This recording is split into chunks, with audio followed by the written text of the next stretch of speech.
Kabanata 11. Weasel. Natigilan si Wang Lin. Ang unang pumasok sa isip niya na maaaring tumugma sa description ay ang alagad na nakasuot ng dilaw na tela na tumawa sa kanya, ngunit hindi siya sigurado. Ha? Hindi mo ba siya nakita? Siya ang taong namamahala sa pag-oorganisa ng mga gawain ng mga disipulo. Isa rin siyang marangal na disipulo ngunit binigyan na siya ng karapatang magsimula ng kanyang cultivation. Nakasuot siya ng dilaw, hindi talaga siya mukhang mabuting tao. Tinatawag namin siyang Weasel, paliwanag ni Zhang Hu habang umiinom ng tubig. Kumagat si Wang Lin sa isang kamote at sinabi, alam ko kung sino siya, nakita ko siya kanina.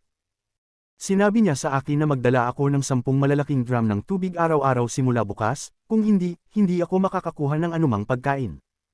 Nagulat si Zhang Hu. Matapos titigan si Wang Lin ng ilang sandali, nagtanong siya, kapatid, may ginawa ka bang hindi maganda sa kanya noon? Umiling si Wang Lin at nagtanong, bakit? Nagpakita si Zhang Hu ng malungkot na ekspresyon. Ano ka ba Wang Lin, iniisip mo ba na ang mga drum ay tulad ng ginagamit niyo sa bahay? Ganito kalaki. Nagpakita siya ng sukat gamit ang kanyang mga kamay. Nakaramdam ng hindi magandang kutob si Wang Lin at tumango. Napait nang umiti si Zhang Hu at sinabi, siguradong may ginawa kang hindi niya nagustuhan. Ang mga drum na tinutukoy niya ay kasinlaki ng kwarto na ta. Ang punuin ng 10 drum, nako Wang Lin, huwag mo nang ibigay sa akin ang mga kamote mo, sayo na. Swerte mo kung makakakain ka kada 4 o 5 araw. Baguhan ka pa lang, at lahat ng lugar na pinagmumulan ng pagkain sa bundok ay meron ng may-ari. Tanging mga nakatatandang alagad lang ang pwedeng mamitis. Bukas, kakain na lang ako ng mga ligaw na prutas. Inilapag niya ang natirang mga kamote sa mesa, bumantong hininga, humiga sa kama, at nakatulog. Naramdaman ni Wang Lin ang galit na bumalot sa kanya, ngunit naalala niya ang mga matang puno ng pag-asa ng kanyang mga magulang at pinilit niyang pigilan ang galit. Humiga siya sa kama, puno ng galit habang natutulog. Madilim pa kinabukasan nang bumangon si Wang Lin mula sa kama. Tulog pa rin si Zhang Hu at humihilik. Isinuot ni Wang Lin ang kanyang kulay abong kasuotan at agad na nagtungo sa lugar kung saan niya nakita ang weasel. Hindi nagtagal, sumikat ang araw mula sa silangan. Binuksan ng mga kabataang nakasuot ng dilaw ang mga pintuan at binigyan siya ng kakaibang tingin. At least maaga kang dumating. Kumuha ka ng balde at pumunta ka sa silangan. May bukal sa bundok, doon ka kukuha ng tubig. Hindi na siya pinansin pa ng weasel. Umupo ito ng naka-cross-leg sa lupa at dahan-daang huminga habang nakaharap sa pagsikat ng araw. Isang halos hindi nakikitang puting usok ang lumabas mula sa kanyang ilong, gumugulong na parang dalawang dragon.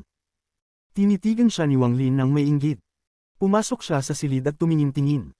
Sa wakas, sa likod ng isang pinto, nakita niya ang 10 drum at napait na ngumiti habang nagtungo sa silangan ng tarangkahan. Pagdating sa lokasyon, maganda ang tanawin at nakakaaliw ang tunog ng umaagos na tubig. Isang lugar ito na kayang magpakalma ng puso. Ngunit wala siyang oras para humanga. Nang mapuno ang balde, agad niya itong binuhat at bumalik sa bundok. Paulit-ulit niyang ginawa ito hanggang sa gamabi, ngunit hindi pa rin niya napuno ang kahit isang drum. Kung hindi dahil sa mga kamote na kinain niya, wala siyang lakas para magpatuloy. Ang kanyang mga braso at binti ay manhid at masakit tuwing gagalaw. Inisip ni Wang Lin ng mabuti, pagkatapos ay dinala ang kalahating balde ng tubig sa isang liblib na lugar. Nang masigurado niyang walang tao sa paligid, inilagay niya ang batong bead sa tubig at inalag ito. Pagkatapos, kinuha niya ang bead at ininom ang tubig. Agad niyang naramdaman ang init sa kanyang tiyan, at nawala ang sakit ng kanyang mga kalamnan. Bagamat hindi kasing epektibo ng hamog, nasiyahan pa rin si Wang Lin. Hinawakan niya ang kanyang dibdib at inayos ang bead. Nagdesisyon siyang huwag ipaalam kaninuman ang tungkol sa kayamanang ito. Matapos maubos ang kalahating balde ng tubig, nawala ang pananakit ng kanyang mga kalamnan at puno siya ng enerhiya. Agad siyang nagpatuloy sa kanyang trabaho. Kinagabihan, muli niyang inilubog ang butil na bato sa kalahating balde ng tubig at ininom ito. Upang maiwasan ang pagdududa, bumalik siya ng may pagod na itsura. Pagkalipas ng ilang sandali, dumating si Zhang Hu. Pagod pa rin ang hitsura nito. Nag-usap silang dalawa, at nagmakaawa si Zhang Hu para sa 2 piraso ng kamote. Kinain niya ito at natulog agad. Mabilis na lumipas ang panahon, at sa isang kisap mata, 1 buwan na mula nang maging alagad ng Hengyu sect si Wang Lin. Napag-alaman niyang ang trabaho ni Zhang Hu ay mag-ipon ng panggatong. Kailangan niyang mak-alcam ng sapat bago siya makakain. 3 taon na siyang honorary disciple ng Hengyu sect, at noong una, kumakain lamang siya kada 3 o 4 na araw. Ngunit ngayon, nakapagpapakain na siya tuwing 2 araw. Ayon kay Zhang Huo, ang mga marangal na disipulo ay kailangang magtrabaho ng 10 taon bago sila makakakain ng 3 beses sa isang araw at matutunan ng kahit na ang pinakapayak na kultibasyon. Hindi tulad nila ang mga panloob na disipulo. Mayroon silang sariling master, hindi gumagawa ng anumang trabaho, at may kanya-kanyang kwarto. Ang tanging layunin nila ay magkultiba. Bukod dito, may mga tao sa pagitan ng panloob na disipulo at marangal na disipulo, tulad ni Wang Hao, na naging tagapaglingkod, ngunit siya'y halos isang alipin. Ang mga ganitong tao ay hindi kailangang gumawa ng mga gawaing bahay at maaaring magsanay ng ilang mabababang antas ng mga teknik. Kailangan lamang nilang tapusin ang mga gawaing itinalaga ng kanilang master. Gayunpaman, kakaunti ang kanilang talento kaya't karaniwan silang nananatili bilang mga tagapaglingkod habang buhay. Tungkol sa tinatawag na talento, natutunan ni Wang Lin mula kay Zhang Huo na ito'y simpleng espiritual na enerhiya.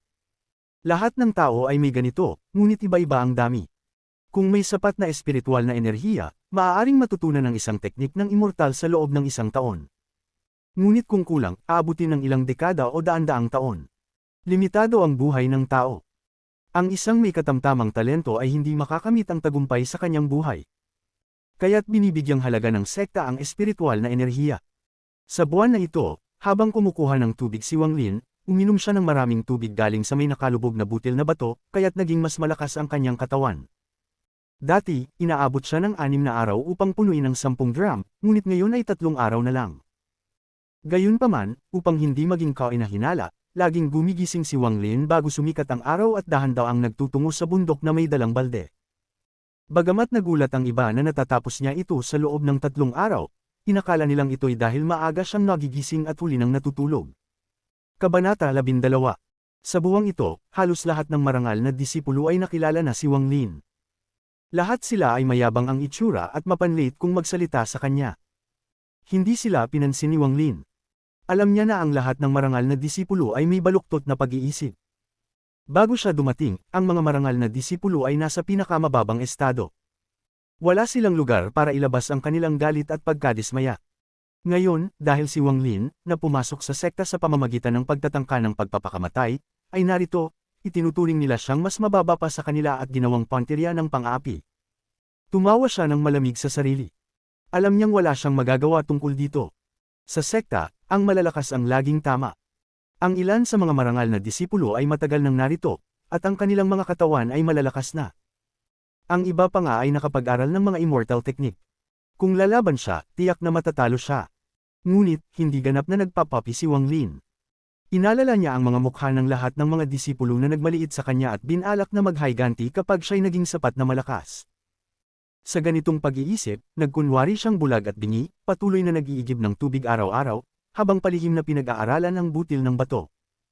Sinubukan niyang ihalo ang butil sa iba't ibang likido. Tinesting niya ang hamog, tubig mula sa bukal, pawis, at kahit dugo. Sa huli, natuklasan niyang ang hamog ang pinakamabisa. Ngunit may iba't ibang uri ng hamog. Ang hamog na lumilitaw sa butil sa umaga ang pinakamainam, kasunod ang hamog na lumilitaw sa gabi. Ang hamog na nakolekta mula sa ibang lugar ay hindi kasing bisa. Ang sumunod na pinakamabisa ay ang paghalo ng hamog sa tubig mula sa bukal. Ang dugo at pawis ang pinakamahina, halos walang epekto. Upang hindi maging kainahinala, nakahanap siya ng maliliit na kalabasa sa kagubatan, tinanggal ang loob ito, at ginamit bilang lalagyan ng hamog. Hindi niya dinadala ang mga kalabasa sa sekta. Sa halip, tinatago niya ito sa mga liblib na lugar. Nilalabas lamang niya ito kapag nag-iigib ng tubig at hindi na ibinabalik sa sekta. May dalang kalabasa si Wang Lin habang nagtatrabaho. Sa tuwing napapagod, umiinom siya at agad na nararamdaman ang sigla. Dagdag pa rito, napansin ni Wang Lin ang isang kakaibang pangyayari. Sa tuwing lumilitaw ang hamog sa butil na bago sa gabi o umaga, parang maraming patak ng hamog ang naroroon, ngunit kapag kinukolekta niya, halos isa lamang sa 10 ang nakukuha. Ang natitira ay nawawala. Tungkol sa kakaibang pangyayaring ito, iniisip lamang ni Wang Lin na ang hamog ay hinihigop ng butil. Bagamat parang hindi makatotohanan ang paliwanag, wala siyang maisip na iba. Sa dapit hapon ng araw na iyon, napuno na ni Wang Lin ang natitirang 3 drum at sinabi sa disipulong nakadamit ng dilaw habang nagme-meditate, "Kuya Liu, uuwi muna ako bukas kaya hindi ako makakapunta." Binuksan ni Liu ang kanyang mga mata, tiningnan si Wang Lin, pagkatapos ay ngumuso. Hindi yun pinansin ni Wang Lin. Natutunan niya mula kay Zhang Hu na ang mga honorary disciples ay pinapayagang bumisita sa kanilang mga pamilya 3 beses sa isang taon. Kailangan lamang niyang humingi ng permiso mula kay Elder Son. Naalala ni Wang Lin na paparating na ang kaarawan ng kanyang ama. Ano man ang mangyari, kailangan niyang umuwi. Matapos tapusin ang kanyang trabaho, nagtungo siya kay Elder Son, ang namamahala sa marangal na disipulo. Sa sekta ng Hengyu, nahahati ito sa 6 na akademya na may 5 dibisyon: metal, kahoy, tubig, apoy, at lupa. Bawat isa ay may sariling marangal na disipulo. Ang mga panloob na disipulo at elder ay nakatira sa pangunahing bakuran. Madalas niyang nadidaanan ng mga ito kapag nag-iigib. Lagi niyang tinitingnan ng mga ito nang may inggit. Pagdating niya, tumingin-tingin muna siya sa paligid bago sumigaw. Hinihiling ng marangal na disipulo Wang Lin na makausap si Elder Son.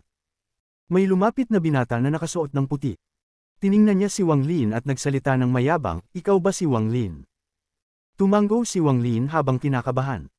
Alam na niya na ang mga disciples sa Hengyu sect ay nirerango batay sa kulay ng kanilang kasuotan. Ang mga marangal na disipulo ay kulay abo at dilaw. Ang mga dilaw ay pinahihintulutang magsimula ng immortal technique. Ang mga panloob disciples naman ay nirerango mula sa pinakamataas hanggang sa pinakamababa, lila, itim, puti at pula. Ang bibig ng binatang nakaputi ay ngumisi, binigyan si Wang Lin ng malamig na tingin, at tumalikod na pumasok sa bakuran. Sumunod si Wang Lin ng walang ekspresyon. Matapos maglakad sa bakuran, narating nila ang isang bahay na napapalibutan ng mga bulaklak. Tamad na sinabi ng binata, "Verong Son, may isang marangal na disipulo na nais makipagkita sa inyo." May boses na nanggaling sa hardin. "Maaari ka nang umalis. Marangal na disipulo, pumasok ka." Pagkatapos magsalita, umalis ang binata. Naramdaman ni Wang Lin ang kaba. Binuksan niya ang gate ng hardin. Nang makapasok, naamoy niya agad ang halimuyak ng iba't ibang gamot.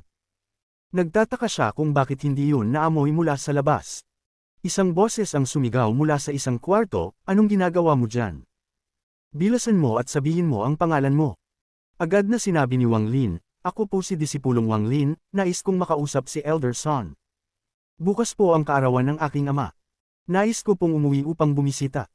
Ang boses ay nanimbat, "Ikaw pala si Wang Lin. Isang tao na nagsasanay maging immortal pero inaalala ang mga makamundong bagay. Habang buhay kang hindi magiging immortal." Napakunot-noo si Wang Lin at hindi nakapagpigil, "Hindi pa po ako nakakapagsimula ng kahit anong immortal technique, paano ko po masasabing ako'y nasa landas ng pagiging immortal?" Huminto sandali ang elder at padabog na sinabi, "Mayroon kang 3 araw. Bumalik ka agad. Ito ang 1,000 milyang immortal na talisman na maaaring gamitin ng 2 beses. Malaki ang maitutulong nito sa bilis mo." Isang piraso ng dilaw na papel ang lumutang mula sa bintana at bumagsak sa harap ni Wang Lin. Kinuha ni Wang Lin ang immortal talisman. Alam niya mula kay Zhang Hu na lahat ng disciple na umuwi ay tumatanggap nito. Ang layunin ng sekta ay ipakita ang immortal technique at kayamanan upang makahikayat ng mas maraming kabataan na sumali. Sa katunayan, ang talisman ng immortal ay mababa ang kalidad, subalit ang bentahe nito ay napakadaling gamitin. Kailangan lamang idikit ito sa iyong binti. Para sa mga ordinaryong tao, pinapataas nito ang kanilang bilis. Gayunpaman, maraming marangal na disipulo ang nangongolekta ng mga ito dahil narinig nilang maaaring ipagpalit ang mga talisman para sa iba't ibang bagay sa labas ng sekta. Maraming disipulo ang gumagamit ng dahilan na pag-uwi upang makolekta ang mga talisman. Pagkatapos lumabas ng patio, bumalik si Wang Lin sa kanyang silid. Matapos magpaalam kay Zhang Hu, nagsimula siyang bumaba ng bundok. Sa oras na ito, nagniningning na ang mga bituin sa kalangitan. Nais ni Wang Lin na umuwi bukas, ngunit ayaw niyang gamitin ang talisman at natatakot siyang hindi umabot sa kaarawan ng kanyang ama, kaya't umalis siya ng gabing iyon. Ilang sandali matapos umalis si Wang Lin, lumabas si Elder Son mula sa kanyang silid upang kumuha ng mga halamang gamot, ngunit bigla siyang natigilan. Tinitigan niya ang pasukan ng gate. Nalanta ang lahat ng asol na damo na tumutubo doon. Kabanata 13. Lumapit siya. Masusi niyang sinuri, napansin niya na kahit ang mga lilang bulaklak na nasa tapat ng asol na damo ay nalanta rin, ngunit hindi kasing lala ng asol na damo. Malinaw niyang naaalala na ang mga halamang gamot ay malulusog pa at malalakas noong tanghali. Paano kaya nangyari ito sa loob lamang ng isang hapon? Pinulot niya ang asol na damo at sinuri ito. Sa itsura nito, parang nawala ang lahat ng kahalumigmigan kaya ito nalanta. Hinawakan niya ang lupa, ngunit ang lupa ay nasa tamang kahalumigmigan para sa lumalaking halamang gamot. Siya ay labis na naguguluhan. Matapos ang ilang sandali, bigla niyang naisip, ngayong hapon, isang tao lang naman ang bumisita sa akin. Ngunit isa lang siyang marangal na disipulo, paano niya magagawang mapalanta ang mga halamang gamot? Sa pag-iisip tungkol dito, nagpasya siyang suriin ang bagay na ito. Nang hindi nagsasalita, inihagis niya ang kanyang manggas at lumipad ang kanyang katawan. Hindi nagtagal, narating niya ang lugar kung saan tinatalaga ang mga gawain ng mga marangal na disipulo. Sumigaw si Elder Son sa malalim na boses, sino ang namamahala rito? Ang kanyang tinig ay parang kulog. Agad lumapit ang disipulong nakasuot ng dilaw at lumuhad, paulit-ulit na yumuko. Sa hindi matiis na tono, sinabi ni Elder Son, may talaan ba kayo ng pagrerehistro ni Wang Lin? Biglang bumilis ang tibok ng puso ni disipulong Liu. Hindi niya inasahan na isang mataas na ranggong elder ang magtatanong tungkol sa walang silbing si Wang Lin. Naalala niya ang mga panahong binyuli niya si Wang Lin, kaya namutla ang kanyang mukha. Itong disipulong ay mayroon pong talaan ni kapatid na Wang Lin. Si kapatid Wang ay mahilig mag-aral at laging seryoso sa kanyang trabaho. Yung disipulo iyon ay tinitingala siya bilang isang huwaran.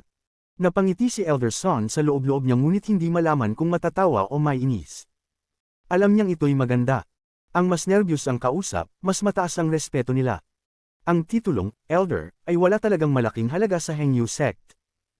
Karamihan sa mga marangal na disipulo ay tumatawag ng Elder sa lahat ng ikalawang henerasyong disipulo, ngunit ang mga panloob na disipulo ay tinatawag siyang Tio Master.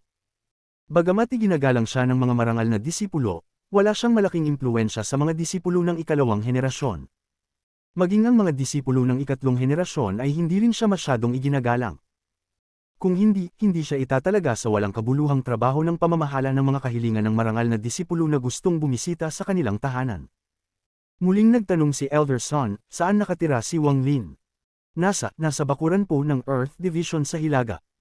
Hindi pa natatapos ang sagot, lumipad na si Elder Son sakay ng bahaghari patungo sa Hilaga at naglaho sa isang kisapmata. Lalo pang kinabahan si disipulong Liu. Parang gusto na niyang lunukan ang sariling dila. Nangako siya sa sarili na kapag nakita niya muli si Wang Lin, hindi na niya ito hahamakin, bagkus pupurihin at ituturing na parang sariling lolo. Dahil tiyak, may halaga si Wang Lin kung siya'y personal na tinatanong ng Elder. Nakarating si Elder Son sa bakuran ng Earth Division ngunit hindi niya nakita si Wang Lin. Pinuntahan niya ang rehistro upang hanapin ang silid ni Wang Lin at nagtungo roon. Si Zhang Ho ay mahimbing na natutulog at malakas ang paghilik. Hindi man lang niya napansin ang presensya ni Elder Son. Maingat na sinuri ni Elder Son ang silid. Nakasimangot siyang nag-isip, napakabilis niyang umalis. Susuriin ko siya pagbalik niya. Samantala, naglalakad si Wang Lin sa bundok na may talisman sa binti. Ang talisman ay talagang kahanga-hanga. Matapos itong idikit sa binti, naramdaman niya ang agos ng init sa kanyang katawan. Ang kanyang mga paa ay napapalibutan ng nakakasilaw na puting liwanag, na parabang isa siyang immortal. Nang makita ng mga nilalang sa bundok ang puting liwanag, lahat sila ay umiwas. Wala ni isa ang naglakas loob na lumapit. Hinangin ng sariwang hangin sa bundok ang mukha ni Wang Lin. Maganda ang kanyang pakiramdam habang mabilis na umuwi, sinusundan ng daan mula sa kanyang alaala. Lumipas ang isang gabi, at sumapit ang madaling araw ng sumunod na araw. Uminom siya ng tubig mula sa kanyang sisidlan at agad na napuno ng enerhiya. Napansin niyang nalampasan na niya ang bundok. Kapag narating niya ang nayon, kailangan na lang niyang sundan ang maliit na daan pauwi. Walang tigil, mabilis siyang nagpatuloy. Pagdating ng araw, narating niya ang bayan kung saan abala ang mga tao. Naglibot siya ng sandali, bumili ng mga regalo para sa kanyang mga magulang, at agad na umalis. Sa kalaunan, narating ni Wang Lin ang nayon. Mula sa malayo, nakita niya ang isang pulang bandila na may nakasulat na salitang, "Buhay," sa harap ng kanilang bahay. Sa labas, maraming karwahe at abala ang mga tao. Nabigla si Wang Lin habang papalapit sa kanilang bahay. Ang kanyang pagdating ay masyadong halata. Ang kanyang mga kamag-anak, na naruroon para sa kaarawan ng kanyang ama, ay nakakita lang ng isang nakakasilaw na puting liwanag habang dumating si Wang Lin. Lahat ay napuno ng inggit habang pinupuri siya. Pangalawang kapatid, bumalik si Wang Lin. Tingnan mo kung gaano kagwapo ang batang ito. Para siyang isang immortal. Tama ka. Maging ang mga immortal ay nagkamali noong una at pinagsisihan nila ang hindi pagpili kay Wang Lin. Sa hinaharap, ang pamilya Wang ay aasahan sa mga batang ito. Dati ay hindi ko nakita ang kagalingan ng batang ito, ngunit ngayon, anong bahagi ang di may kukumpara kay Wang Zuo at Wang Hao? Siya'y isang dragon sa mga tao. Magaling, magaling, magaling. Sambit ng ikatlong tiyuhin ng pamilya Wang, na tila nakalimutan ng masasakit na salitang sinabi niya noon. Ang batang ito na si Wang Lin, ay matalino na mula pa noong bata pa siya. Kailangan kong aminin, kahit ang mga immortal ay nagkamali noon, kaya paano pa tayo mga mortal? Wang Lin, sana'y huwag kang mat-anim ng sama ng loob sakin, humihingi ako ng tawad sa iyo, ang iyong ikalimang tiyuhin. Lahat ng kamag-anak ay nagbago ng ekspresyon at ipinakita ang mababait na ngiti. Pailalim na napangiti si Wang Lin. Sa sandaling iyon, lumabas ang kanyang ama at nagulat habang hinayla ang kanyang braso. Taizu, bakit ka bumalik? Hindi ba't sinabi ko sa iyo na manatili sa Hengyu sect? Huwag kang laging mag-alala sa bahay. Tiningnan ni Wang Lin ang kanyang ama at napansin niyang nabawasan ang mga kulubat nito. Tila masaya ito sa mga nagdaang araw. Ama, huwag po kang mag-alala. Ang lahat ng disipulo ng sekta ay may 3 pagkakataon upang bumisita sa kanilang tahanan bawat taon. Pagkatapos ng iyong kaarawan, babalik po ako agad. Ipinagmamalaki ng ama ni Wang Lin ang kanyang anak at tumingin sa paligid. Hinayla niya si Wang Lin papasok sa bahay at sumigaw, asawa ko, tingnan mo kung sino ang dumating. Ang ina ni Wang Lin, na napapalibutan ng mga babaeng kamag-anak, ay lumingon. Nang marinig ang tinig ng kanyang asawa, tumingin siya at nakita si Wang Lin.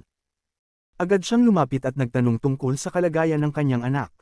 Kabanata 14. Naramdaman ni Wang Lin ang init sa kanyang puso. Sa nakaraang buwan, kinailangan niyang masanay sa pagtanggap ng pang-aalipusta mula sa mga tao. Ngayon na siya ay nakauwi, naramdaman niya ang init ng pagmamahal mula sa kanyang mga magulang. Pangalawang kuya, si Wang Lin ay talagang isang disipulo ng mga immortal. Ang ika-6 kong kuya ay bulag at nakapagsabi ng ilang matitinding salita. Sana'y huwag mo masyadong seryosohin, alam mo naman ako, matalim ang dila ko pero malambot ang puso ko. Lahat ng ito ay para sa kabutihan ni Wang Lin. Pangalawang hipag, nang sabihin ko sa anak ko na hindi ko na siya ipinagkasundo. Nako. Siya'y nataranta at sinabi na kailangan niyang pakasalan si Taizu na inyong anak. Ayusin natin ang kasal na ito. Lao matanda na ang ikalimang tiyuhin mo. Sa hinaharap, ang pamilya Wang ay magdedepende sa inyong lahat. Nakikita ko ang potensyal ng iyong anak. Sa aking mata, mas may potensyal siya kaysa sa anak ng iyong kuya. Ang mga mukha ng mga magulang ni Wang Lin ay kumikinang. Nang magsimula ang handaan para sa kaarawan, hindi tumigil ang mga kamag-anak sa papuri kay Wang Lin. Pati ang ilang nakainom ng sobra ay nagsimulang magingay tungkol sa pagbabalik ng mana na karapat-dapat sa ama ni Wang Lin. Si Wang Lin's ama ay ngumiti lang at hindi ito pinansin. Alam niyang mabuti kung anong klaseng mga kamag-anak mayroon siya. Hindi na inisip pa ng ama ni Wang Lin ang mga nangyari noong nakaraan. Nais lamang niyang maging mas magaling si Wang Lin, at wala nang iba. Matapos ang isang masayang araw, nang magdapo ang takip silim, nagsimulang umalis ang lahat ng kamag-anak. Si Wang Lin ay nakatayo sa bakuran at tinitingnan ng mga Reg Along na tanggap. Puno ang puso niya ng emosyon. Naalala niyang nabasa sa isang aklat na kapag ang isang tao ay nagtagumpay, pati ang mga tao sa paligid niya ay nakikinabang din. Dito niya lang nakuha ang tunay na kahulugan ng mga salitang iyon. Nang gabing iyon, tinanong siya ng kanyang mga magulang kung paano ang buhay niya sa sekta. Nakita ang pananibik sa mata ng kanyang mga magulang at inamin niya sa kanila ang kanyang unang kasinungalingan. Ikinwento niya kung gaano siya kasikat at kung paano siya nag-aaral ng mga immortal na teknika. Ang mga magulang niya ay nakikinig ng may paghanga. Para sa kanyang mga magulang, kahit gaano kahirap maging isang marangal na disipulo, kahit gaano siya asarin ng iba, titiisin niya na lang, dahil mula pa noong bata siya, hindi pa niya nakita ang kanyang mga magulang na kasing saya ngayon. 10 taon lang, titiisin ko. Lihim na napagdesisyonan ni Wang Lin sa kanyang puso. Nanatili si Wang Lin sa bahay at nagpalipos ng 2 araw kasama ang mga magulang. Sa ikatlong araw, ipinagpaalam siya ng kanyang mga magulang at ng lahat sa bayan. Inilagay niya ang immortal na talisman sa kanyang binti at umalis.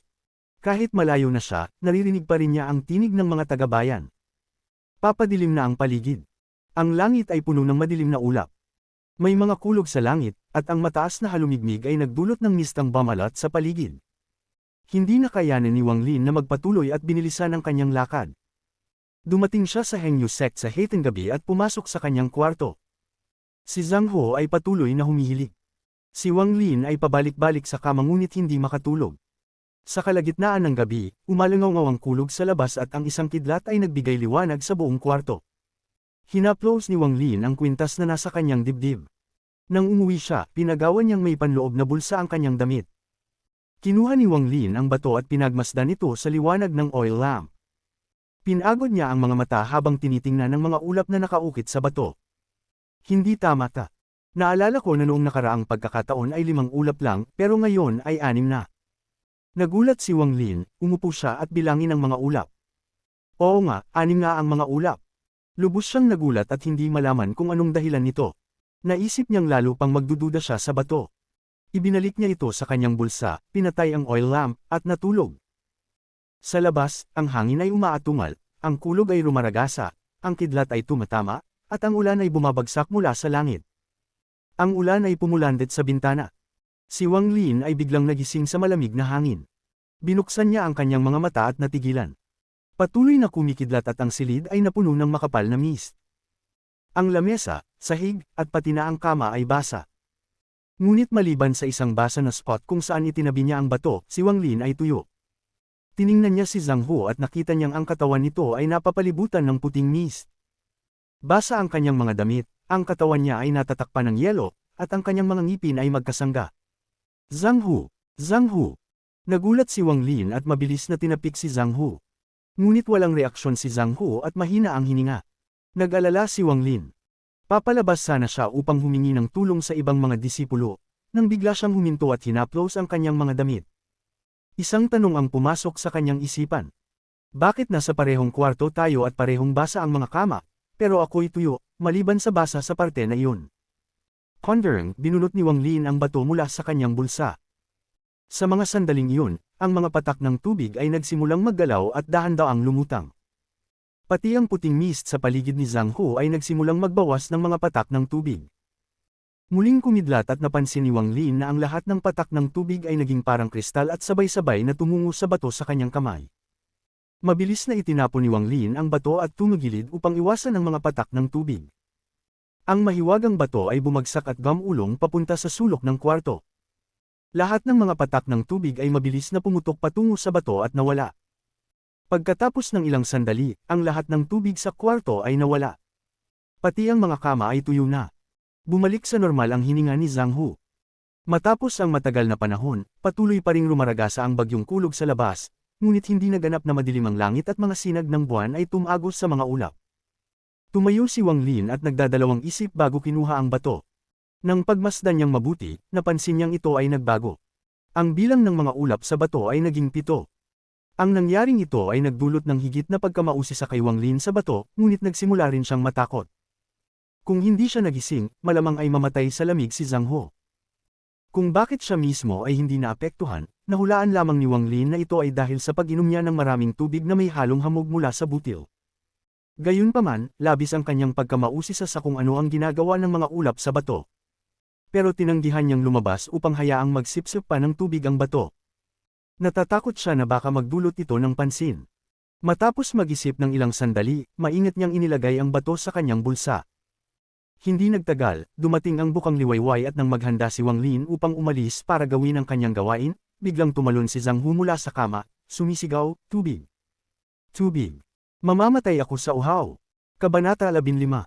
Tulala na tumakbo si Zhang Hu sa mesa. Sinubukan niyang magbuhos ng tubig mula sa lalagyan ng ilang sandali, ngunit walang lumabas na kahit isang patak. Hinaplos niya ang kanyang mata at nakita niyang ang kutsan ay nakabaluktot. Pagkatapos ay tumitig siya kay Wang Lin at nagsabi, "Wang Lin, kailan ka bumalik?" "Ano? Multo ba ang gumawa nito?" Ngumiti si Wang Lin, pagkatapos ay binuksan ang pinto at nagsabi, "Hindi ko alam. Pagbalik ko, ganito na. Bakit hindi mo subukang itanong sa ibang mga disipulo? Pero kung makarating ito sa mga elder, kailangan mong magpaliwanag at posibleng imbestigahan kanila." Umiling si Zhang Hu at nagsabi, "Kalimutan mo na, hindi na ako magtatanong. Kung iimbestigahan ako ng mga elder, mahirap maiwasan ang parusa." Walang pakialam si Wang Lin at lumabas ng pinto. Umuulan pa rin sa labas, kaya't minadali niya ang paglakad sa takot na baka magdulot ng gulo ang butil sa ulan. Dumaan siya sa isang liblib na daan patungo sa silangang pinto. Lahat ng tubig na bumagsak sa kanya ay hinigop ng butil, at natatakot siyang may makapansin. Noong una ay gusto niyang itago ito sa kanyang silid, ngunit pagkatapos ay nagpasya na mas ligtas na itago ito sa labas. Pumunta si Wang Lin sa isang lugar kung saan niya itinago ang isang banga na may halumigmig. Maaga pa sa umaga at kakaunti pa lang ang nagising. Siguradong walang sumusunod sa kanya bago niya inilibing ang butil na bato doon. Pagkatapos nito, huminga siya ng malalim. Nais niyang maghintay na huminto ang ulan, tapos bumalik upang kunin ang kanyang kayamanan. Maingat siyang umalis, tinitiyak na walang iba pang tao sa paligid, at nagtungo sa bahay ng mga gawain. Nang makarating siya, malapit na niyang kunin ang isang timba nang lumabas si Disipulong Liu na nakasuot ng dilaw na damit. Nagulat si Disipulong Liu nang makita si Wang Lin, ngunit agad itong nagbago ng ekspresyon at mabilis na lumapit upang agawin ang timba mula sa kamay ni Wang Lin. Sabi niya, "Kung hindi lang si kapatid Wang, kamusta ang pag-uwi mo? Kamusta ang mga magulang mo?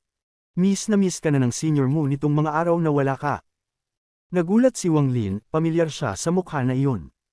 Eksaktong katulad ng mukha ng kanyang mga kamag-anak sa salo-salo, ngunit hindi sigurado si Wang Lin kung ano ang nais gawin ni Disciple Liu. "Kapatid na Liu, ayos naman ang mga magulang ko. Huwag ka nang mag-alala," sagot ni Wang Lin ng maingat, dahil hindi siya sigurado sa mga ginagawa ni Liu. Nagpatuloy si Disciple Liu, habang pinagmumulaki ang dibdib, "Kapatid, hindi mo na kailangang gumising ng maaga mula ngayon. Nagbibiro lang ang iyong kuya na magbuhos ka ng 10 banga araw-araw, pero pumunta ka at seryosong naniwala sa akin. Mula ngayon, isa na lang ang kailangang mong punuin na banga. Kahit na hindi ka natapos sa oras, maaari kang kumain kapag nakahain na ang pagkain. Kung may manggulo sa iyo, sabihin mo lang sakin." Nagbago ng kulay ang mukha ni Wang Lin. Nagdadalawang isip siya at nagtanong, "Kuya, may kailangan ba akong gawin?" Nagpakita ng hindi pagkasiyahan si Disciple Liu at nagkunwaring nagalit. "Munting kapatid, paano mo naman ako tatanggapin ng ganito? Kailangan ko talagang mag-alala sa iyo, ikaw ay aking kapatid. Sa hinaharap, ang mga problema mo ay mga problema ko. Tungkol sa mga gawain, magtrabaho ka lang ng kaunti, kung paano man, opinyon ko na lang ang mahalaga. Dahil umuulan ngayon, hindi mo na kailangang magtrabaho." At tama, nagpunta si Elder Son para hanapin ka ilang araw na ang nakakaraan. Ngayon na nandito ka na, mas mabuti pa na puntahan mo siya. Tapos na niyang sabihin ito at pinagmasdan ang reaksyon ni Wang Lin. Nagmumuni-muni si Wang Lin at pinipigilan ang sarili na hindi tumawa. Sa kanyang puso, halos kalahati na ng kwento ang kanyang nahulaan matapos marinig ang sinabi ni Disipulong Liu. Tiyak na nagpunta si Elder Son upang hanapin siya pagkatapos niyang umalis, at natatakot si Disipulong Liu sa anumang hindi pagkakaunawaan sa kanila, kaya't ganoon siya kabait ngayon. Hindi na niya pinansin ang hindi pagkakaunawaan, at ginaya niya kung paano siya tinanggap ni Disipulong Liu noong una silang magkita, at huminga ng malakas.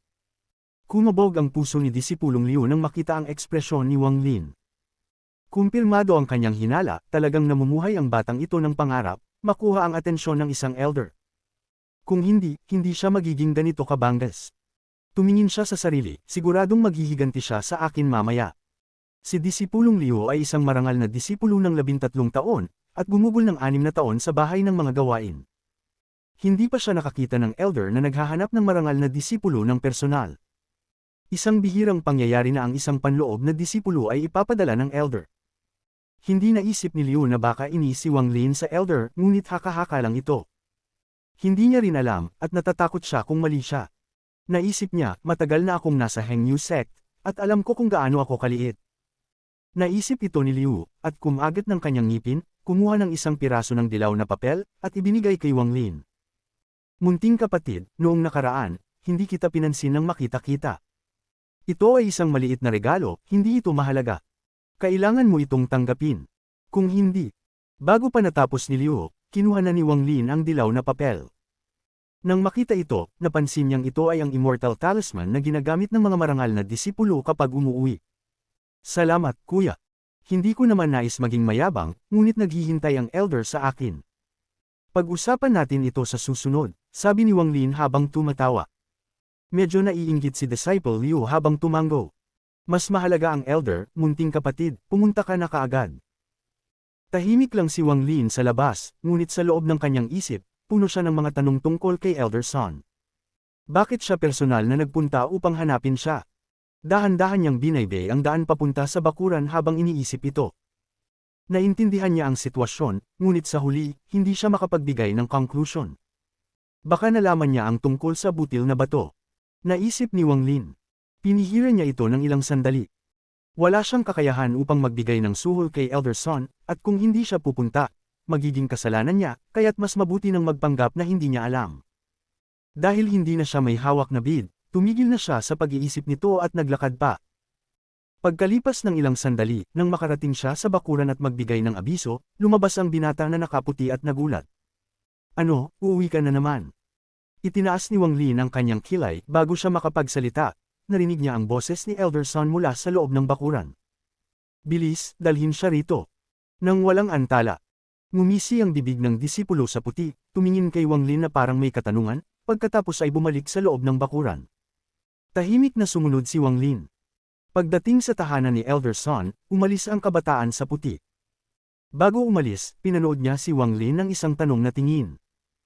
Medyo kinakabahan si Wang Lin nang itulak niya ang gate at pumasok. Pagkapasok, nakita niyang isang matandang lalaki ang lumabas mula sa isang silid sa hardin. Ang mukha ng matanda ay puno ng mga wrinkles, ngunit ang mga mata niya ay kumikislap at tinitigan siya ni Wang Lin ng malamig na tingin. Kabanata 16. Sa ilalim ng mga mata ng matandang guro, naramdaman ni Wang Lin na parang siya'y transparent at kayang makita ng matanda ang lahat. Nagkunot ng noo ang matandang guro. Hindi niya makita ang anumang kakaiba kay Wang Lin, pagkatapos ay nagtanong, Wang Lin, kailan ka bumalik? Ang puso ni Wang Lin ay patuloy na tumitibok mula sa isang sulyap. Mabilis siyang sumagot, bumalik po ako kagabi ng hating gabi. Kaninang umaga, nang magpunta ako para sa aking mga pang-araw-araw na gawain, sinabi sa akin ni kapatid Liu na hinahanap niyo raw po ako. Ang mukha ni Elder Son ay matamlay. Walang salita, hinawakan niya si Wang Lin.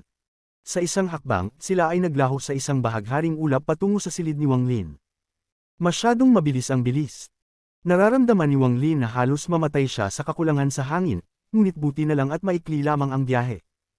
Nang makarating sila sa silid ni Wang Lin, tinapon siya ng Elder Son sa gilid at sinuri ang kwarto gamit ang kanyang divine sense. Ano ito? Lumapit si Elder Son sa kama ni Wang Lin at nakita ang boteng kalabasa na ginagamit ni Wang Lin para mag-imbak ng tubig mula sa bukal. Mukha namang kalmado si Wang Lin, ngunit ang puso niya ay mabilis na tumibok at agad na nagsimulang maghanap ng tamang mga salita upang sabihin. Inusisa ito ni Elder Son ng matagal, pagkatapos ay tumingin siya kay Wang Lin at tinanong, Wang Lin, ano ang laman ng kalabasa na ito? Nagkunwari si Wang Lin at nagsabi, Guro, ang kalabasa na ito ay puno ng tubig mula sa bukal ng bundok. Talaga pong kahanga-hanga ang tubig na ito. Tuwing pagod ako, basta uminom lang ako ng kaunti ay agad akong gumiginhawa. Noong bata pa ako, nabasa ko sa isang aklat na ang lahat ng gamit ng mga immortal ay maganda. Hindi ko inaasahan na pati ang tubig mula sa bukal ay ganoon kabuti. Guro, kung nais ninyo ng tubig na ito, may 10 mga banga na puno ng tubig sa imabakan. Ang bawat banga ay kasing laki ng isang bahay. Ako po ang kumuha ng lahat ng tubig na iyon. Binuksan ni Elder Son ang kalabasa at tinikman ito. Biglang nagbago ang kanyang ekspresyon at masigasig na sinabi, sino ang nagtanong sa iyo tungkol sa tubig mula sa bukal? Bilasan mo, sabihin mo sa akin kung saan mo nakita ang kalabasa na ito. Napaluhod si Wang Lin. Walang muwang na tanong, Guro, anong masama sa kalabasa? Nakita ko itong lumulutang sa ilog nang magigib ako ng tubig. Inisip ko na maganda ang itsura kaya hinayla ko ito mula sa tubig. Pinaikit ni Elder Son ang kanyang mga mata at malalim na tumingin kay Wang Lin. Hinawakan niya ang kalabasa at nag-isip, may malaking espiritual na enerhiya sa loob ng kalabasa na ito. Kung isang mortal ang uminom ng tubig mula dito, kahit hindi nila kayang sumipsip ng maraming espiritual na enerhiya, tiyak na magbibigay ito sa kanila ng lakas. Mukhang hindi siya nagsisinungaling. Wala nang silbi ang kalabasa na ito para sa kanya. Kung ito ay gagamitin sa paggawa ng mga pil ng immortal, tiyak ay magiging epektibo. Malaki ang tsansa na ang pagkamatay ng asul na damo at ang lila na bulaklak sa gabi ay may kinalaman sa kalabasa. Maaaring silang natural na kalaban. Hindi tiyak ang bagay na ito kung walang karagdagang pagsusuri. Napatigil ang kanyang pag-iisip doon, nagbago bigla ang ekspresyon ni Elder Son at maingat na tiningnan ang kalabasa. Nagkunot siya ng noo at malamig na tiningnan si Wang Lin. Wang Lin, talagang matapang ka. Ang lakas ng loob mong magsinungaling sa isang elder. Mukhang ayaw mo nang manatili sa Hengyu sect. Ipinakita ni Wang Lin ang isang naguguluhang mukha. Mabilis siyang sumagot, Guro, hindi po ako nagsisinungaling sa inyo. Talaga pong may 10 banga ng tubig mula sa bukal sa imbakan. Bago pa man makapagsalita si Wang Lin, nagsimula ng tumawa ng galit si Elder Son at nagsabi, nagpapanggap ka pa ring inosente. Tinanong kita tungkol sa kalabasa. Ang kalabasa na ito ay mukhang kakalagas lang mula sa kanyang baging. Wang Lin, bibigyan kita ng huling pagkakataon na sabihin kung saan mo nakuha ang kalabasa na ito, o palalayasin kita sa Hengyu sect ngayon. Naglabas ng galit si Wang Lin at nagsabi, ano kung palayasin niyo ako? Dito sa Hengyu sect, ang lahat ng ginawa ko ay kumuha ng tubig para punan ng 10 banga na iyon. Maraming beses akong hindi nakakakain ng higit sa 1 linggo. Kung hindi pa sa mga kamote na ibinigay sa akin ng aking ina, patay na ako sa gutom. Hindi ito cultivation, kundi pagpapahirap. Naglaan ako ng malaking pagsisikap para hilahin ang kalabasa mula sa ilog. Kung gusto mo ito, kunin mo na lang. Bakit mo pa ako sasabihang nagsisinungaling? Ano ang kinalaman sa akin ng kalabasa na may bahagi? Baka may pumutol nito sa bahagi at itinapon sa tubig. Tinatanong niyo ako, pero sino ang tatanungin ko? Tiningnan ni Elder Son ang natirang mga kamote, pagkatapos ay tumingin sa gourd. Nag-isip siya ng kaunti at naisip, bagamat gusto ko ang kalabasa na ito, ang pagnanakaw ng yaman mula sa isang marangal na disipulo at pagkatapos ay palayasin siya ay magiging kaiyahiya. Masama kung kumalat ang balita tungkol dito. Masisira ang reputasyon ko, at kung malaman ng iba sa sekta ang tungkol sa kalabasa na ito, hindi ko na sila mapipigilan na kunin ito. Ang batang ito ay patuloy na nagsisinungaling sa akin. Sigurado may iba pang mga lalagyan na tulad nito. Kung makuha ko lahat ng mga ito, ang kakayahan ko sa paggawa ng pil ay tataas pa. Iniisip ito, nagbago ang ekspresyon ni Elder Son at tumawa, talaga nga palang matindi ang pinagdaanan mo, bata. Hindi ko alam na hindi ka nakakain ng 1 linggo. Ngayon na alam ko na ang tungkol dito, aayusin ko ito. Kahit mga marangal na disipulo pa lang, sila ay disipulo pa rin ng Hengyu sect. Pagkatapos magsalita, napansin niyang galit pa rin si Wang Lin. Tahimik siyang tumawa at sabay na sinabi, Wang Lin, gusto ko ang lalagyan na ito, pero nais ko na maging maganda ang trato ko sa iyo. Gusto mo bang maging katulong ko? Ungol si Wang Lin. Ayoko po. Ang katulong ay parang alila. Kung malalaman ng tatay ko na naging alila ako, papatayin niya ako. Halos magalit si Elder Son. Nais niyang patayin siya bago pa man magawa ng tatay ni Wang Lin. Bagaman nasa ilalim siya ng 2nd henerasyon, kung sinabi niyang naghahanap siya ng katulong sa sect, magtutulungan ang lahat ng mararangal na disipulo para sa posisyon. Pinipigilan ng galit, sumigaw siya, sige. Tatanggapin kita bilang aking disipulo. Pupunta ako ngayon para ipaalam sa patriarka. Mag-empake ka, pagkatapos ay maghintay ka sa aking hardin. Pagkatapos magsalita, lumabas siya mula sa kwarto ni Wang Lin. Sa isang hakbang, isang ulap ang lumitaw at siya ay nagpunta direkta sa patriarka. Nang umalis si Elder Son, ang mukha ni Wang Lin ay naging malungkot. Nagtawa siya sa sarili, may masamang balak ang matandang yun. Sa labas, tinanggap niya ako bilang disipulo, ngunit sa totoo lang, gusto lang niya ng mas marami ng katulad lalagyan na ta. Nag-isip si Wang Lin ng matagal, pagkatapos ay tumawa. Ang gusto lang niya ay ang mga kalabasa. Marami pang kalabasa sa bundok. Kailangan lang niyang ibabad ang mga ito sa tubig gamit ang butil. Ngayon, may pagkakataon siyang maging panloob na disipulo, kailangan niyang kunin ang pagkakataong ito upang linangin ng maayos. Pagkatapos mag-isip, labis siyang nasiyahan. Nag-empake siya at iniwan ang maraming kamote kay Zhang Hu. Pagkatapos ay nagsimula ng maglakad papunta sa hardin ni Elder Son. Sa pagkakataong ito, hindi niya ibinalita ang kanyang pagdating at dir-diretsyong naglakad papasok sa hardin. Ang batang lalaki na nakaupo sa tuktok ng isang puno na nakasuot ng puti ay hindi pumihil sa kanya. Nakuha na niya ang balita na tinanggap ni Elder Son si Wang Lin bilang disipulo. Tumawa ang batang lalaki at sinabing sa sarili, isang basura na guro ang tumanggap ng basura na disipulo. Tamang-tama talaga. Kabanata 17. Matapos maghintay ng ilang sandali sa hardin, bumalik si Elder Son na may madilim na ekspresyon sa mukha. Puno ng galit ang kanyang mukha. Kanina, nang kausapin niya ang patriarka tungkol sa usapin, may ilang mga kasamahan niyang disipulo ang nanglalait sa kanya. Naisip niya, hantayin niyo lang, kapag nakuha ko na lahat ng mga kalabasa at nakagawa ng isang immortal na pil na magpapalakas ng aking cultivation, tignan natin kung sino ang tatawa sa huli. Pagpasok ni Elder Son sa hardin, nakita niya si Wang Lin at napabuntong hininga. Wang Lin, ikaw ay disipulo na ni Son Dazo. Dapat mong pagsikapan ng cultivation para hindi mapahiya ang pangalan ng iyong guro. Inihagis niya ang isang maliit na supot at sinabi, iyan ang pagkakakilanlan ng isang panloob na disipulo. Nagsisilbi din niyang bag na imbakan. Marami itong kayang ailaman. Ang iyong mga damit at mga tagubilin sa iyong paraan ng paglilinang ay nakaimbak sa loob. Tingnan mo na lang. Agad na kinuha ni Wang Lin ang supot. Labis ang kanyang kasiyahan, at ang kanyang isipan ay punong-puno ng mga inaasahan mula sa kanyang mga magulang. Sa pagkakataong ito, buong puso niyang tinawag si Sandazo bilang guro. Sumagot si Sandazo ng isang ungol. Iniwasan niya ang tingin at sinabi, mula ngayon, ikaw ay titira sa kwarto sa likod. Hindi ka maaaring umalis nang walang aking pahintulot. Pagkatapos niyang sabihin iyon, kumuha siya ng isang maliit na bato at inihagis ito sa pintuan ng hardin sa likod niya. Nang tumama ang bato sa pintuan, kumidlat ito ng lilang liwanag at naglaho ito sa isang pinong alikabok. Matapos ang palabas na iyon, binigyan ni Sandazo si Wang Lin ng malamig na tingin at pumasok sa kanyang kwarto. Ang mga mata ni Wang Lin ay lumaki. Natakot siya. Hawak ang kanyang bag ng imbakan, pumasok siya sa kanyang kwarto. Maliit ang kwarto at tanging isang kama lang ang naruroon. Walang pakialam si Wang Lin. Umupo siya sa kama at pinagmasdan ang bag na hawak niya. Ang maliit na kulay abong bag ay hindi mukhang espesyal. Binaligtad ni Wang Lin ang bag sa lupa at ilang bagay ang nahulog. May isang set ng pulang damit at isang maliit na aklat. Nagtaka ang mukha ni Wang Lin. Kinuha niya ang maliit na aklat at sabik na binuksan ito. Sa unang pahina ay nakasulat, 3 yugto ng Qi condensation. Nagbasa siya hanggang hitin gabi gamit ang ilaw ng lamparang langis. Isinara niya ang aklat at naramdaman niyang may kaunti siyang pag-unawa tungkol sa cultivation. Ang aklat na ito ay naglalaman ng 3 yugto ng pag-concentrate ng Qi, na itinuturing na mga pinaka-basic na yugto. Sa aklat nabanggit na may kabuoang 15 yugto ng Qi condensation. Tanging kapag naabot na ang 3 yugto ay maaari kang makakuha ng mga pamamaraan para sa mga susunod na yugto.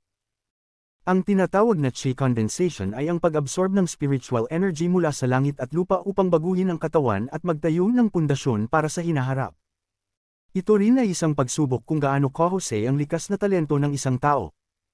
Kung mas may talento ang isa, mas mabilis nakakakuha ng mga kakayahan na enerhiya sa kanilang katawan. Siyempre, ang bilis ng kanilang paglilinang ay magiging mabilis, gayunpaman, kung ang talento ng isang tao ay karaniwan, kung gayon marahil ay hindi na nila maabot ang 3 layer sa buhay. Ang ilan ay hindi man lang maabot ang unang layer. Ang aklat ng 3 yugto ng Qi condensation ay naging kayaman ni Wang Lin. Agad niyang isinaulo ang pamamaraan para sa unang 3 layer sa kanyang isipan. Umupo siya at isinara ang mga mata, at nagsimulang huminga gamit ang isang mahabang paghinga at 3 maiikling paghinga, ayon sa mga tagubilin sa aklat. Ang isang mahahabang hinga ay nangangahulugang malalim na paghinga, habang ang 3 maiikling paghinga ay may isang 1/4 haba ng normal na paghinga. Ang paggamit ng hindi normal na paraan ng paghinga ay nagpapadali sa pag-absorb ng spiritual energy sa katawan. Ang aklat na ito ay nagsabi na sa unang pagkakataon na magsasanay ng teknik ng paghinga, mararamdaman ng isang tao na para bang may mga langgam na gumagapang sa loob ng kanilang katawan. Ito ay dulot ng espiritual na enerhiya na pumapasok sa katawan. Ayon sa aklat, huwag mataranta. Mag-relax lang at isipin na parang wala, pagkatapos ay magkaisa sa langit at lupa. Matapos ang matagal na oras, napansin ni Wang Lin na hindi lang siya hindi nakakaramdam ng kahit anong spiritual energy, kundi nawalan pa siya ng hininga dahil sa hindi normal na paraan ng paghinga. Napabuntong hininga si Wang Lin. Alam niyang karamihan sa mga disipulo dito ay may malalakas na talento at ang aklat na ito ay isinulat para sa kanila. Ang talento niya ay average lang. Paano niya makakayang makipagkumpetensya sa kanila? Pero hindi siya nawalan ng pag-asa. Matapos huminga ng ilang beses, nagpatuloy siya sa pagsasanay ng teknik sa paghinga. Sumapit ang araw, at hindi pa rin naramdaman ni Wang Lin ang kahit anong spiritual energy na pumasok sa katawan niya. Nang bumangon siya nahilo dahil sa kakulangan ng tulog noong nakaraang gabi at binuksan ang pintuan upang lumabas. Sa labas, may banayad na hangin na may amoy ng gamot. Huminga siya ng malalim pero hindi niya naalis ang kanyang pagod. Miss na niya ang spring water na puno ng kalabasa. Kung nakainom siya ng konti ng tubig mula roon, hindi siya magiging ganoon kapagod. Pero hindi ito ang tamang oras para kumilos ng padalos-dalos. Tiwala siya sa lugar kung saan niya itinago ang butil na bato at mga kalabasa. Inusisa niya ang kalahating bundok para makahanap ng isang liblib na lugar. Kahit na may makaalam ng lokasyon, hindi nila matatagpuan ang kanyang kayamanan. Naglakad siya papunta sa hardin ng mga halaman hanggang makakita ng isang bato. Upo siya sa bato at nagsimula magkultibasyon. Pagkalipas ng ilang sandali, naramdaman niyang may mga langgam na gumagapang sa katawan niya. Nagulat siya. Nang malapit na siyang magpatuloy, sumigaw ang guro niya, "Wang Lin, anong ginagawa mo? Bilasan mong lumabas dyan. Sinabi ko nang huwag kang magkultibasyon sa hardin ng mga halaman." Binuksan ni Wang Lin ang mga mata at nakita si Son Dazo na tinitigan siya ng malupit. Tahimik siyang tumayo at umalis sa hardin ng mga halaman. Suminga si Son Dazo at sinabi, alam mo talagang maghanap ng magandang lugar. Nagtatanim ako ng mga halaman dito dahil dito ang pinakamaraming spiritual energy sa hardin, at lumapit ka at sinisipsip ito. Kung mamatay ang mga halamang ito dahil dito, hindi kayang tumbasan ng mga buhay natin ito. Pinandilatan ni Wang Lin si Son Dazo at magalang na sinabi, pasensya na po, hindi ko po alam na ganon. Hindi ko na po mauulit. Naging normal ang mukha ni Son Dazo, at nagdagdag pa siya, subalit, kung makakahanap ka pa ng isang kalabasa, kahit hindi kita papayagan magkultibasyon sa hardin ng mga halaman, bibigyan kita ng isang mababang uri na espiritong bato. Gamit iyon, magiging madali ang iyong chi condensation. Tumingin si Wang Lin kay Son Dazo at nagsabi, totoo po ba ang sinabi niyo guro? Kung makakakita ako ng kalabasa, bibigyan po ninyo ako ng espiritong bato. Nakangiti si Son Dazo at sumagot, oo. Basta makakuha lang ako ng kalabasa, bibigyan kita ng mababang uri na espiritong bato. Sikretong ngumiti si Wang Lin, ngunit sa panlabas ay magalang na tumango. Gumawa ng selyo ang kanang kamay ni Son Dazo at bamulong siya ng ilang salita.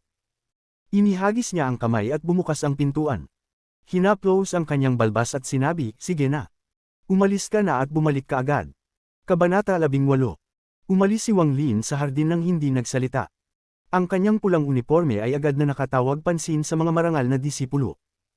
Puno ng inggit ang kanilang mga mukha. Ngunit nang mas tiningnan nila at napansin kung sino ang nagsusuot nito, agad nilang binago ang ekspresyon nila at naging mas inggit pa. Kaya pala siya ang naging panloob na disipulo. Naging marangal na disipulo lang siya dahil sa pagtatangkang magpakamatay. Anong paraan kaya ang ginamit niya ngayon? Tinatanong pa ba yan? Malamang nagkalat siya ng masamang bagay para mapabura ng elder. Ganong klaseng tao siya, walang hiya. Oo, tignan mo yung mukha niyang tanga. Kahit naging panloob na disipulo siya, nasa ilalim pa rin siya. Paano naging napakadali ng pagkukultibo? Yung basura na yun. Hindi mahalaga kung naging panloob na disipulo siya, hindi natin siya dapat alalahanin. Basura siya, saan man siya magpunta, mamaliitin lang siya. Putang ina. 4 na taon na akong marangal na disipulo at wala pa akong nakitang kasing walang hiya niya. Bakit siya pinili ng elder? Mas magaling pa ako sa kanya sa lahat ng aspeto. 4 na taon ka lang dito.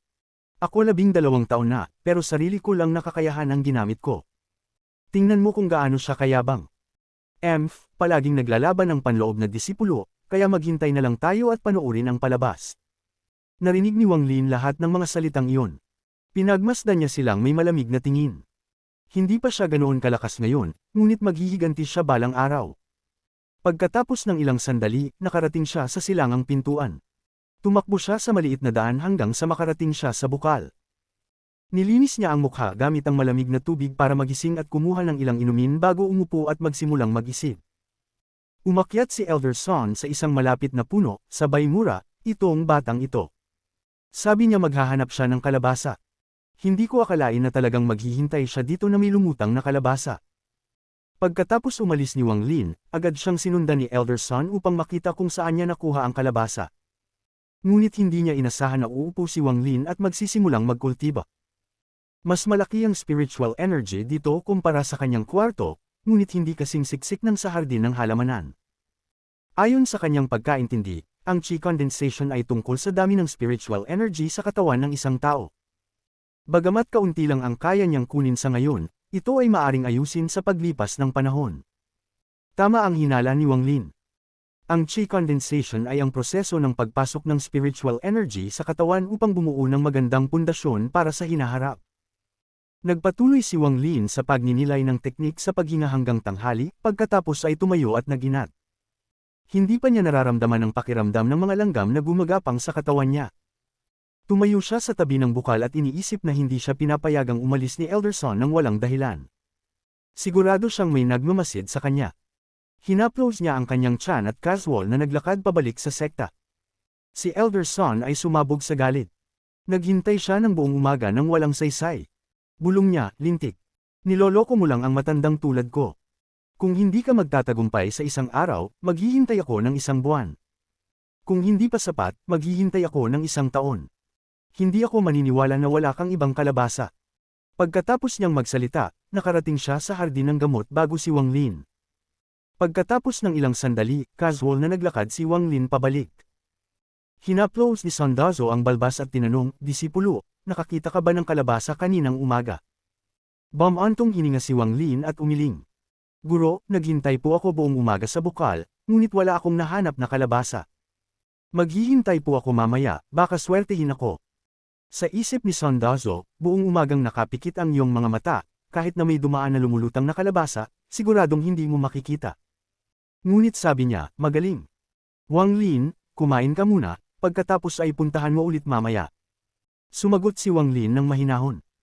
Pumasok siya sa kanyang kwarto at nakita ang isang lamesa na may 4 na putahe ng karne at gulay, pati na rin ang sopas na nakapagpapagutom sa kahit sino. Hindi na siya nagtanong kung sino ang nagdala ng pagkain, at agad na kumain at inubos ang sopas bago humiga sa kama para magpahinga. Nag-isip si Sandazo na parang multo.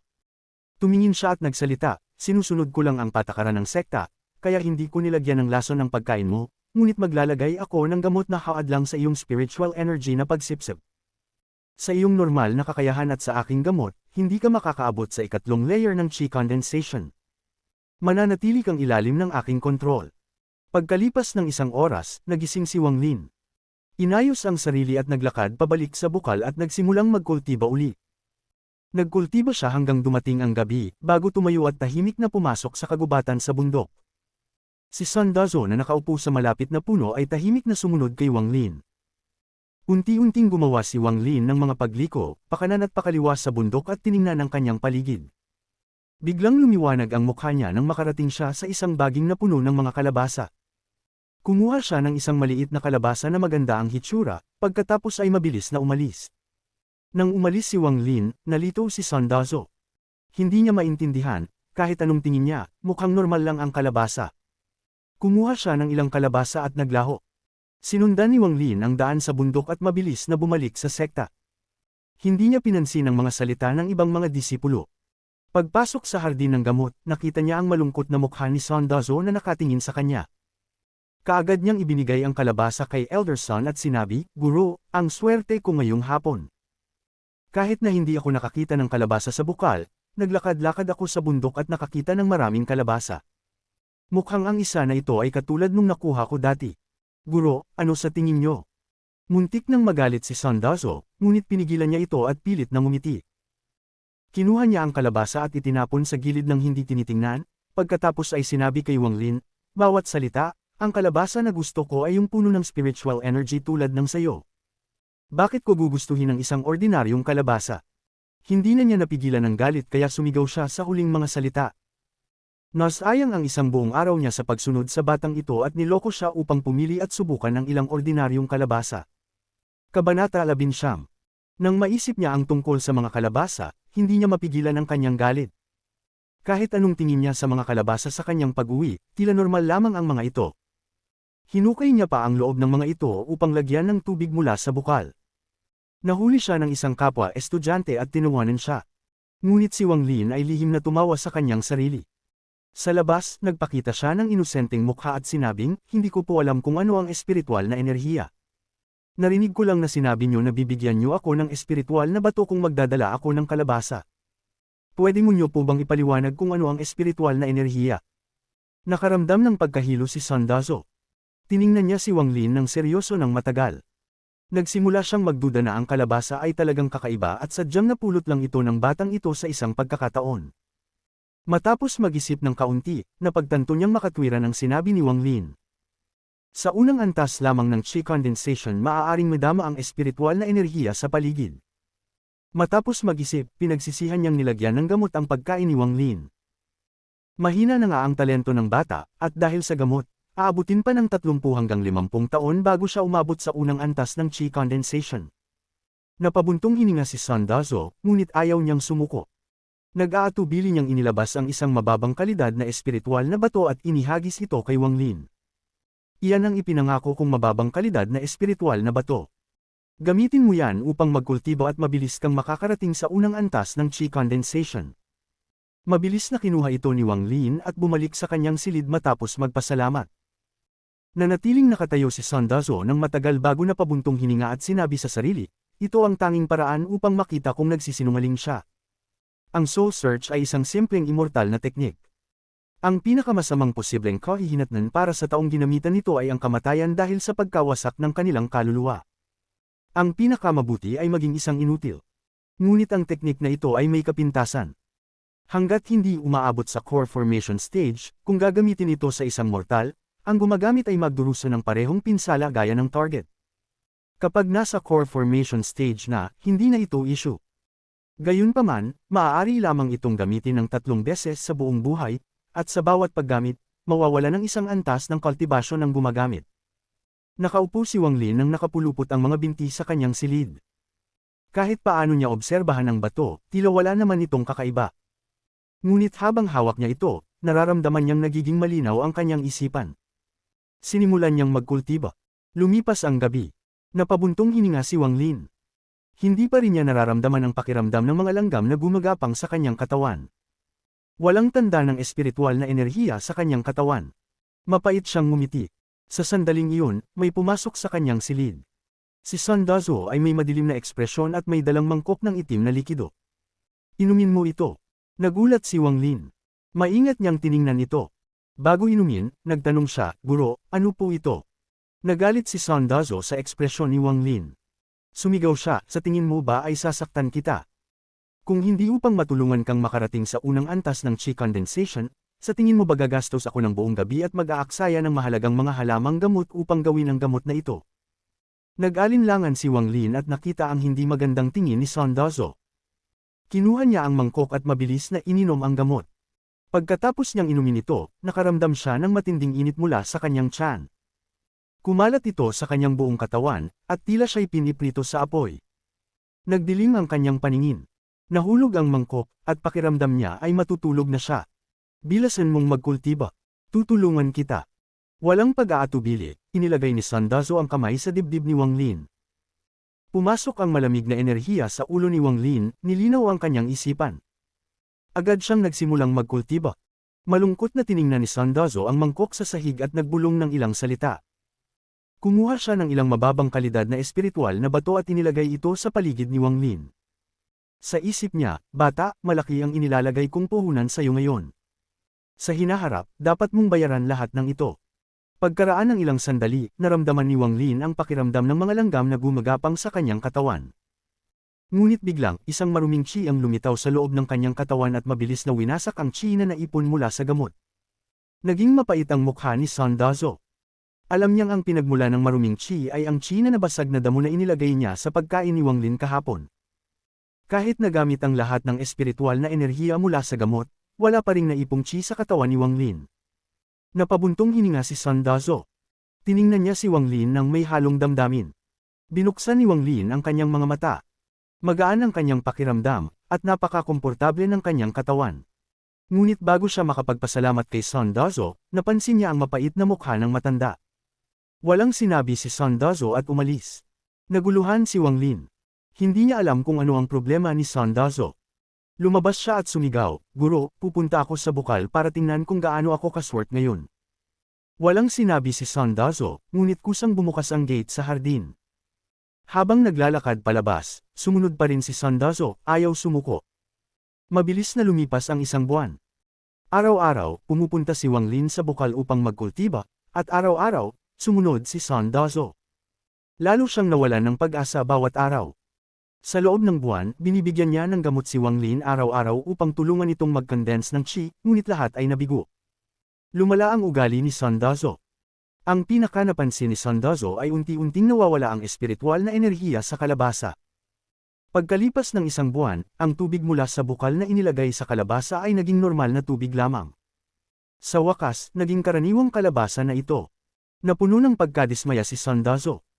Matapos suriin, inisip niyang karaniwang kalabasa lang ito na aksidenteng napuno ng espiritual na enerhiya. Talagang swerte lang ni Wang Lin na makahanap ng ganon. Napakababa ng tsansa na makakahanap pa siya ng iba pang kalabasa na tulad nun. Lalong nakumbinsi si Sun Dazo na tama siya, kaya't lalong sumakit ang kanyang kalooban. Isang buwan siyang walang ginawa kundi manmanen si Wang Lin at gumawa ng gamot para sa kanya. Ngayon, nasayang lahat ng pagsisikap na iyon. Galit niyang tinawag si Wang Lin, sinermonan ito, at sa isang galaw ng kanyang manggas, itinapon siya palabas ng bakuran. Tuwing nakikita niya si Wang Lin, naiinis siya. Ngayon, wala na ito sa kanyang paningin. Pagkaraan ng ilang sandali, tuluyan na niyang nakalimutan ng disipulong iyon. Sa kanyang palagay, kahit pa binibigyan niya ng gamot si Wang Lin araw-araw, aabutin pa rin ng 8 hanggang 10 taon bago makarating si Wang Lin sa unang antas ng qi condensation, maliban na lang kung patuloy itong iinom ng gamot. Kabanata 20. Masaya rin si Wang Lin. Kahit na itinaboy siya mula sa bakuran at madalas siyang pagtawanan ng ibang marangal na disipulo noong nakaraang buwan, marami siyang natutunan tungkol sa cultivation. Napag-alaman niya na may 5 yugto sa cultivation: qi condensation, foundation establishment, core formation, nascent soul, at spirit forming. Sa buong Hengyu sect, 2 lamang ang eksperto sa yugto ng core formation. Nakatira sila sa tuktok ng bundok, ang lugar na may pinakamataas na konsentrasyon ng spiritual energy. Palagi silang nasa likod ng mga saradong pinto, nagsasanay, at hindi kailanman nakikialam sa mga bagay ng sekta. 10 tao lamang sa sekta ang nakarating sa yugto ng foundation establishment. Hinawakan nila ang pangalawang pinakamataas na posisyon at nasiyahan sa mga espesyal na pribilehyo, tulad ng paggamit ng anumang magic treasure na gusto nila. Bukod sa kanila, lahat ng iba pa ay nasa qi condensation stage. Kahit si Sun Dazo ay nasa ika-5 layer pa lamang ng qi condensation. Napakahirap ng cultivation at ubos oras ito. Kung kulang ang talento ng isang tao, maaaring hindi sapat ang haba ng kanilang buhay upang makamit ito. Mas mahirap pa ang foundation establishment kaysa sa qi condensation, dahil bukod sa spiritual energy, kailangan din ng swerte at tamang pagkaunawa upang magtagumpay. Alam ni Wang Lin kung gaano kahalaga ang spiritual energy. Gusto niyang mabawi agad ang butil na bato. Bagamat wala pa rin siyang spiritual energy sa katawan, naniniwala siya na habang patuloy niyang iniinom ang tubig na nagpapahusay na butil, bibilis ang proseso. Ang tinatawag na qi condensation ay simpleng pag-iipon ng spiritual energy. Batay sa reaksyon ni Sun Dazo, sigurado si Wang Lin na naglalaman ng malaking dami ng spiritual energy ang tubig na nababad sa butil. Sa pag-iisip tungkol dito, labis na nasasabik si Wang Lin, at nakalimutan ng tungkol sa tubig sa bukal kung saan niya itinago ang butil ng bato. May 3 kalabasa na puno ng hamog. Ang mga iyon ay dapat maglaman ng higit pang espiritual na enerhiya. Kung maiinom niya ito, malamang na mas malaki ang benepisyo nito kaysa sa gamot na iniinom niya noong nakaraang buwan. Kaya hindi siya nalungkot nang itaboy siya. Sa halip, siya ay naging mas sabik. Bilang isang panloob na disipulo, hindi siya kailangang manirahan sa pangunahing bakuran. Pinili niya ang isang liblib na bahay malapit sa silangang pintuan ng bakuran. Ang mga panloob na disipulo ay may iba't ibang pribilehyo depende sa kulay ng kanilang kasuotan. Napag-alaman niya mula kay Sun Dazo na tuwing ika-10 araw ng bawat buwan, maaaring kumuha ang mga panloob na disipulo ng isang piraso ng mababang uri ng batong spirit at isang qi gathering peel. Kapag nakapagsama ng 10 piraso ng pira-piraso ng spirit na bato, maaaring ipalit ito sa isang buong mababang uri ng spirit na bato mula sa isang elder. Pagkatapos linisin ang kanyang bahay, hindi agad umalis si Wang Lin upang hanapin ang butil na bato. Natatakot siyang baka sinusubaybayan pa rin siya ni Sun Dazo. Ipinagpatuloy niya ang kanyang normal na gawain na magkultibo sa spring tuwing araw, at magkultibo sa kanyang bahay tuwing gabi. Sa katunayan, hindi pa rin suko si Sun Dazo. Sinubaybayan siya nito ng 10 araw pa bago tuluyang sumuko. 1 buwan ang lumipas. Palihim na umalis si Wang Lin sa kalagitnaan ng gabi. Pagkatapos gumawa ng maraming liko-liko sa bundok, nakuha niya ang butil na bato at ang mga kalabasa nang hindi napapansin. Pagkatapos mag-ingat ng ilang araw, napansin niyang walang kakaibang nangyayari, kaya sa wakas ay nakahinga siya ng maluwag. Hindi na siya pumunta sa spring at sa halip ay nanatili sa bahay upang pag-aralan ang butil na bato buong araw. Nang hawakan niya ang butil, napansin niya agad na ang bilang ng ulap dito ay tumaas mula 7 hanggang 9. Marahil ay dahil sa mataas na halumigmig sa bundok, kaya maraming tubig ang nasipsip ng butil.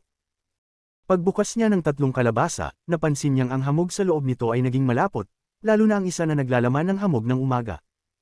Halos parang jelly na ito. Habang tinitingnan niya ang butil na bato at ang 3 kalabasa, naging mas sabik siya. Naisip niyang kung ang butil na bato ay nangangailangan ng tubig upang sumipsip, ano kaya ang mangyayari kung ang tubig mula sa 3 kalabasa ang gamitin? Lalabas kaya ang ika-10 ulap?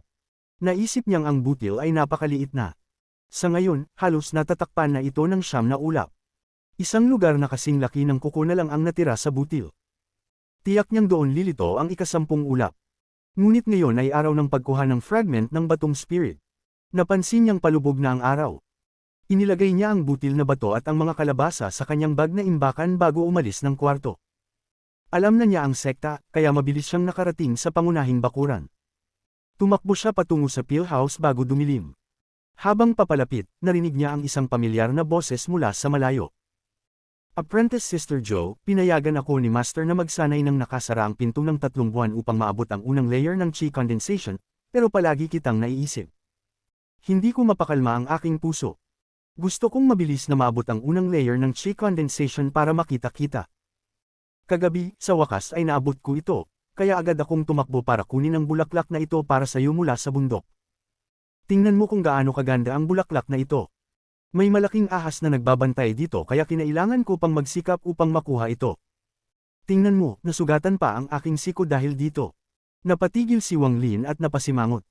Napangisi siya sa kanyang isipan at nagpatuloy sa paglalakad. Pagkatapos, narinig niya ang isang malinaw na boses ng babae.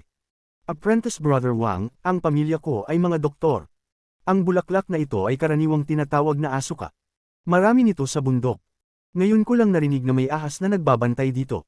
Kung totoo yan, ang buong Hengyu sect ay puno na ng ahas. Apprentice Sister Joe, huwag kang maniwala sa kanya. Pagdating niya sa bakuran ng pillhouse, nakita niya ang 4 na tao, 2 lalaki at 2 babae, na lahat ay nakapulang kasuotan.